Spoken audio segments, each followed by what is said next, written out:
What is going on, warriors? It's your boy Shin Ryu back again with another video. And man, oh man, we already know what is happening right now. You guys would have heard it a couple of days ago. Looks like Sagat is imminent. Okay, looks like it's gonna be coming right after the Evil Ryu event is over. Okay, I'm sure you guys have been enjoying the events, but you guys are also aware that the event is coming to an end.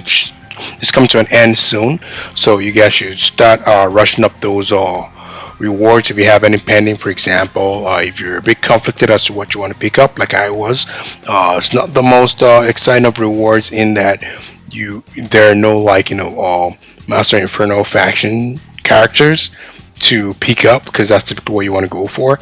And of course, if you're trying to build up the likes of Gal, and Zangief and Co, then that actually works out for you as well.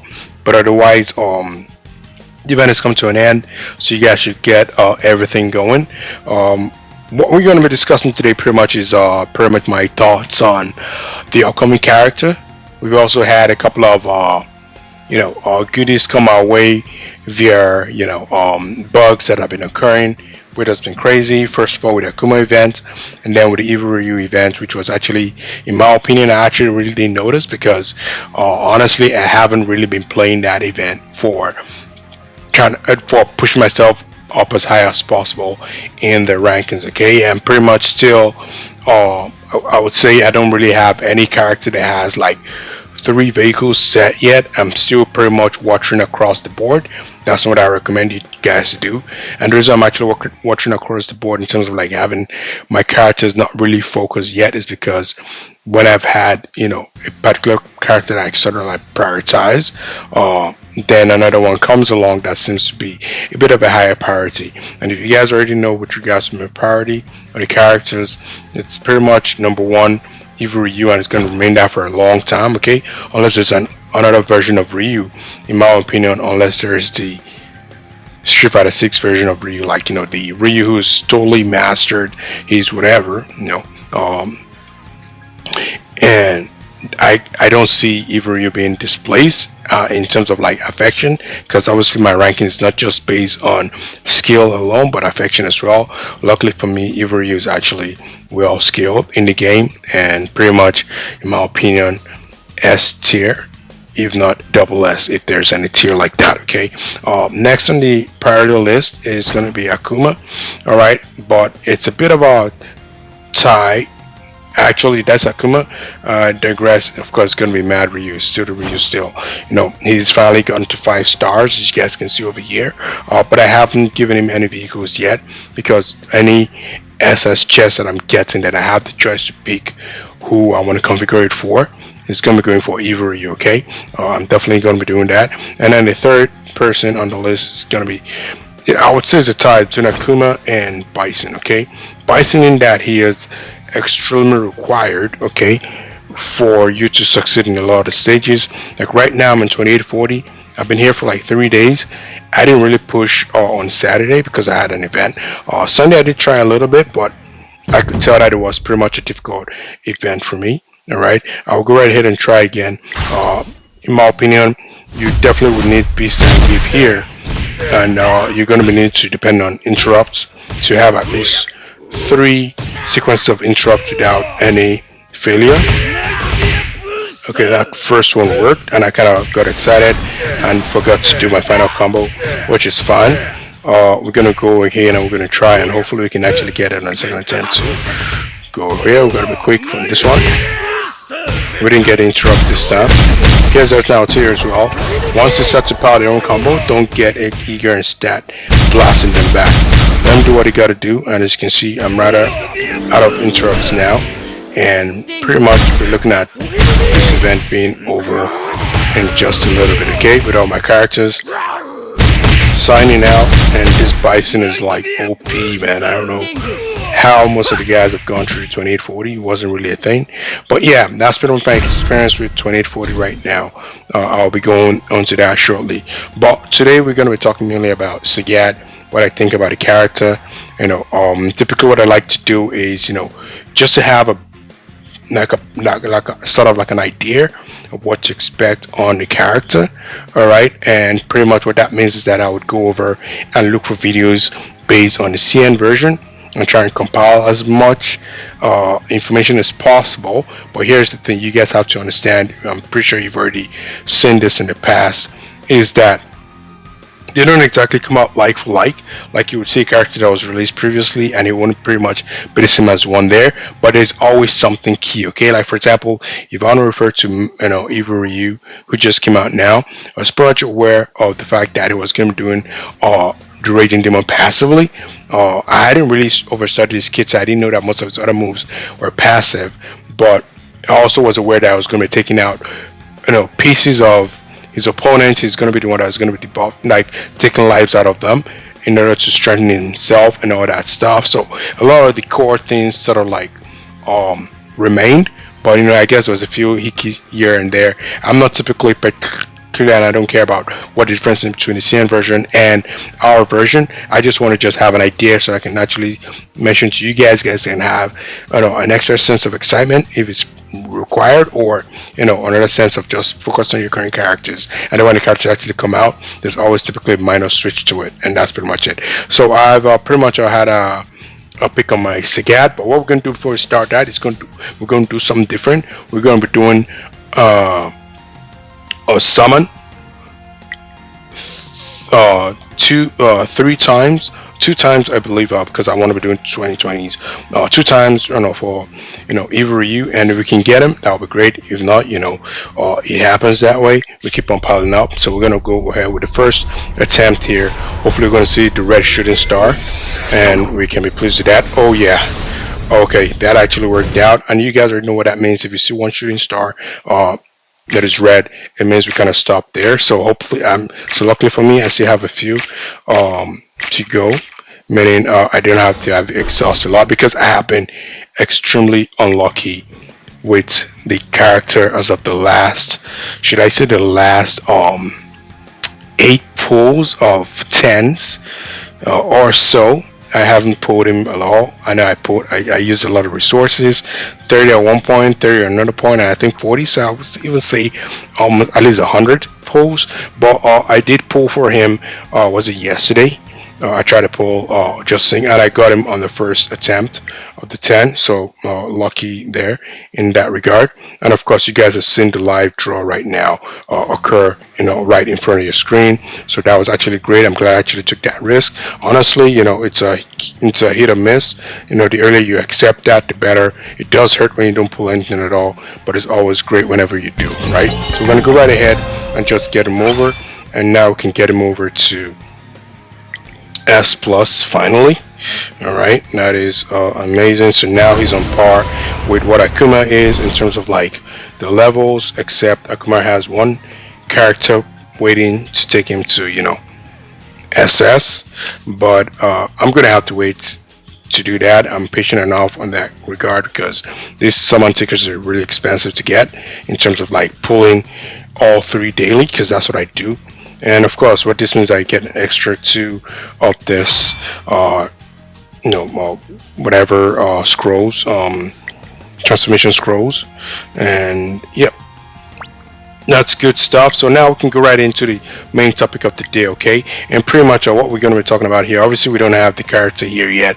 There's no preview. There's nothing to the character yet, but we know who we're talking about here. We're going to leave it on Inferno, because that's what I think it's going to be, and I'll be expressing that shortly. Let's go over to the gallery instead, okay?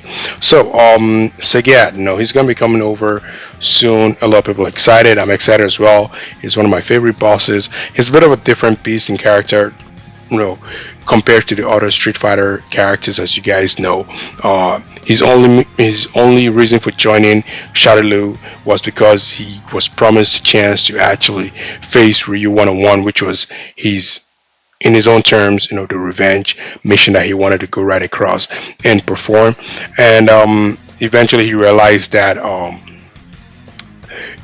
what Bison, was up to wasn't something that he was really down with. So eventually he left, right?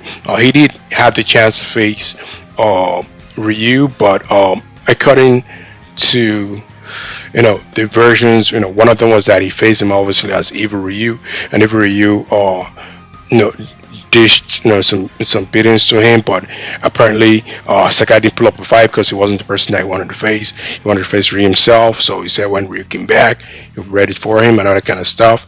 I think they also got that fight second time around. I think they never mentioned how that one ended, but yeah, that's pretty much he's seen right now. So if you want to compare it to most of the characters, for example, like in the DC or Marvel universe, for example, he's going to be someone that you're going to consider a bit of an anti-hero. Like he's not necessarily down for the evil stuff. He's just there as a bit of convenience. So was the original member of the, you know, what do you call them again? The Grandmasters. Of course, he did leave them in the end, and I think somebody else joined. I've forgotten what the character's name was, but he's in Street Fighter 5. All right, so now let's get into what I think the character is going to be built for. I think the main thing that you're going to be expecting from Sagat, the first thing is that he's going to be a stun specialist. Okay, meaning he's going to be like, you think he understands. He understands it's going to be nothing compared to Sagat. If his kit remains the same, but like I said, it's going to typically go to minor tweaks. He's going to be someone that you can also use in a tank form. I don't know exactly what it will fall under, if it's going to be either balanced or an attacker. I would like things an attacker because he's built that way, but apparently he does have an attacking stance and he has a defensive stance as well, pretty much like if C1, if you're looking at pretty much the CN version. You go with a C1, I think he starts with buffing himself up for an attack. You go with C2, I think he reverses some defensive, whatever, or vice versa. I can't really remember. I don't want to give you guys wrong information. I'm just trying to give you guys a clue of what to expect. So it's going to be pretty much a bit of a stun specialist. That's what you expect from him, meaning you're going to get that, you're going to have a chance of getting a stun on the opponent that actually attacks him. So that's one way to get stuns, and he also has some moves of his own that can actually stun the opponent as well. And of course, they're sort of like, I think most of them are like improbabilities rather than an actual guaranteed stun. But I think there's a level to which if he gets boosted, I don't want to go too deep, like I said. Just know that he's going to be one guy that provides a lot of stuns, okay? The other thing he's going to be doing as well is going to be someone that actually provides a lot of shock. What that means that he's going to become sort of like viable, no one says sort of like, he's going to become viable in boss events, because boss events typically are about, applying debuffs on the enemy character. For example, flame damage, thunder damage, and the likes like that. So which is shock damage in this case, not thunder damage. But yeah, he's going to be do one of those obviously depending on how you guys play with the character. So he's definitely going to be a bit of an interesting character at all as well. So that's pretty much going to be that with regards to that. Is he going to be someone that I'm going to look forward to getting? Definitely. He's going to be obviously Inferno. That's what I think. And I say obviously Inferno because I think we have more masters now, right? If we look at this right here, we have a total of 6 masters that have been released, and then we have 5 masters right now. And of course, each one of the masters are like, as you can see here, for Gomagala Ken, he represents Inferno, and for Dante, he represents Master. Those are the cross ones, and the rest, of course, are either event specialists like Akuma, in one side, and of course Evil Ryu on the other side, and then the rest is going to be pretty much like such characters like Chun-Li's and the training Kamis, and it's going to pretty much be like Vega. That's what I expect him to be. It's going to be, and he's probably going to come with another character as well, because they tend to release 2, which is actually what I like about the game. I think the reason why they're actually releasing this double characters is just because they're trying to fast track our version to get as close as possible to the CN version, so they get to the point where they're sort of like on par in terms of like going forward. I don't have to be worrying about being on one side or the other, and just try and get us updated to what the CN version is like as quickly as possible. Of course, CN version being a more technical version in that if you look at the way the game runs, it has a whole lot more depth to it when it comes to it. We can be both a blessing and a curse.